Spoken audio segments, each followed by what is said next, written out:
Chapter 2. The Power of Silence, Mana. Every great tradition has moments where words become important. The Vedic tradition also recognized moments when words become unnecessary. Ancient students often approach their teacher with difficult questions. What is the self? What is ultimate reality? What is truth? Sometimes the teacher answered, and sometimes the teacher remained completely silent. To a modern mind, that silence might seem confusing. Was the teacher avoiding the question? Did they not know the answer? Within the early Upanishadic tradition, silence itself was sometimes understood as a profound form of teaching. The idea was not that every question has no answer, but that some truths cannot be fully captured by language alone. The sages noticed something subtle about the human mind.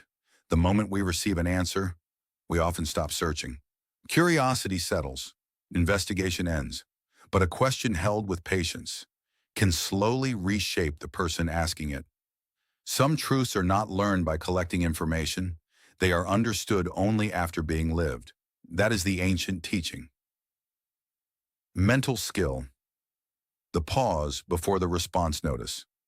How quickly the modern mind reacts. Someone criticizes you. You answer immediately. Someone misunderstands you. You defend yourself before they've even finished speaking.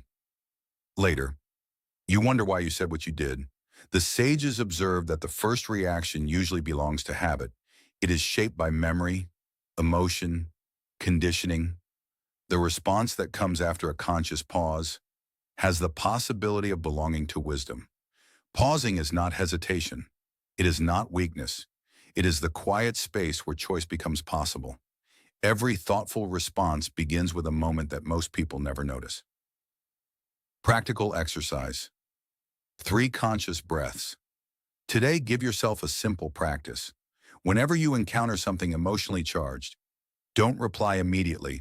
Instead, take 3 complete breaths. Feel each inhale. Feel each exhale.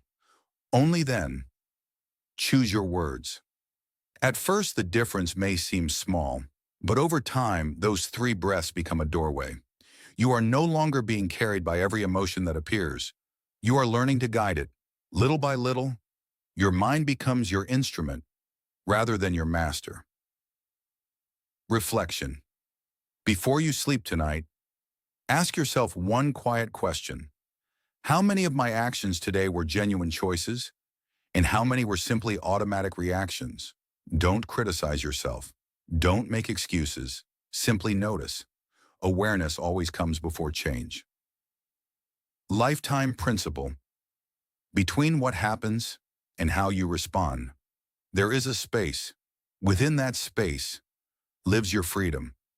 The quality of your life is shaped less by what happens to you and more by what you repeatedly choose within that moment of pause. Carry that awareness with you today, because wisdom often begins with a single breath. Chapter 3. The Fire Called Agni. The very first hymn of the Rig Veda opens with an invocation to Agni, the sacred fire. For many people, this appears to be a hymn about the physical fire used in ancient rituals. Historically, it certainly includes that meaning. But throughout the Vedic tradition, fire also became a powerful symbol, not only of what burns outside us, but of what transforms within us. The sages recognized different ways of understanding Agni. The first is the fire we all know, the fire that cooks food, provides warmth, and transforms raw matter into something new. The second is the fire of the mind, curiosity, the quiet flame that turns confusion into understanding, and ignorance into knowledge. Without this fire, learning becomes impossible. The third is the fire within character itself, the strength that burns through laziness, weakens fear, softens selfishness, and gradually refines the person you are becoming. Whether interpreted symbolically or spiritually, Agni came to represent transformation. Nothing touched by fire remains exactly as it was before, and neither does a human being who sincerely commits to growth. That is the ancient teaching. Mental skill. Feed the fire that builds you. Every day, your choices strengthen something within you. Imagine 2 inner fires, One grows brighter every time you delay what matters. Every broken promise, every excuse, adds fuel to that flame. The other grows stronger every time you honor your word. Every act of discipline, no matter how small, feeds it. The image of Agni quietly asks a timeless question. Which fire are you feeding today? Your future is rarely shaped by one dramatic decision. It is shaped by the small flames you choose to keep alive. Practical exercise. The sacred promise. Choose one promise so small that failing would be difficult.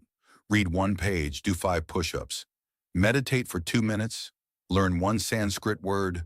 Then, keep that promise every single day, without negotiation, without excuses.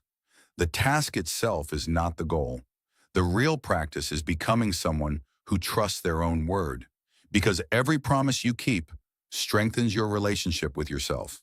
Your Sanskrit word tapas. It is often translated as austerity, but its deeper meaning is richer. Tapas is the inner heat created through disciplined effort, the energy that slowly transforms potential into character. A blade is shaped by fire. A human life is shaped by tapas. Growth is rarely comfortable, but transformation rarely happens without heat. Reflection. Before the day ends, ask yourself honestly, what part of me needs to burn away for the person I hope to become, to emerge? Perhaps it is laziness, perhaps fear, perhaps pride, perhaps anger. Whatever your answer, don't try to destroy it overnight. Simply begin feeding the better fire, one choice at a time. Lifetime principle. Discipline is not punishment. It is the quiet fire that turns intention into identity. Every promise you keep becomes another piece of the person you are becoming. Your journey until chapter 4. For now, your practices remain beautifully simple. Observe before you label. Pause for 3 full breaths before you react. Keep one small promise every single day.